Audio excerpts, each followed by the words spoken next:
The Let's Talk Equity series in the last months guided you across gender-related issues affecting our everyday life and the main drivers and consequences of gender inequality in the international STEM and aerospace fields,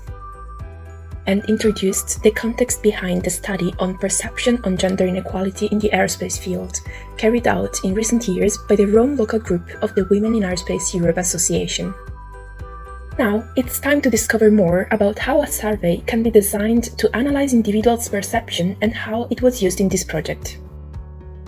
Indeed, anonymous surveys represent one of the most effective tools to investigate gender-related barriers and if gender inequality can nourish individuals' belief that gender creates obstacles for individuals' inclusion, treatment, possibilities, and career in the aerospace field. Appropriate questions can in fact accurately measure the opinions, experiences, and individuals' behavior, and can be used to highlight how person perception can be severely impacted by cultural factors, social norms, or roles people are expected to conform to. Developing a questionnaire is a complex process, which is addressed in different steps. After identifying the main topic to investigate, the final use of the results, and the targets, it is very important to rely on discussion groups to identify key issues to be translated into questions and answer types.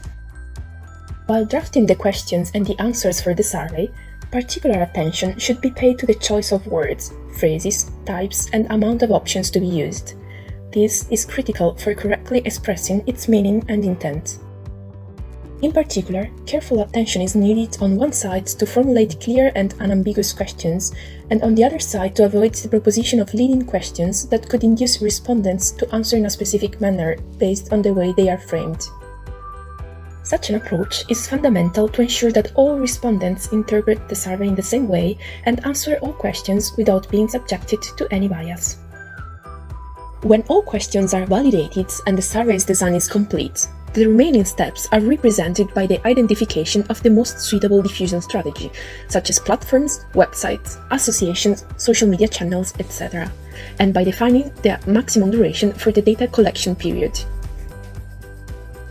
In our case, the analysis aimed at identifying replies and consequently specific areas with significant differences of answers connected to the respondent's gender to permit statistical assertions on differences to highlight possible patterns.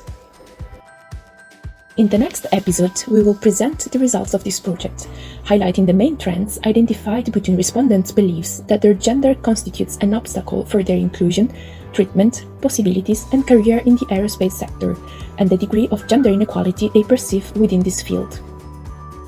If you want to know more about this project, follow the Rome local group of Women in Aerospace Europe on Facebook and Instagram and reach out to share your experiences.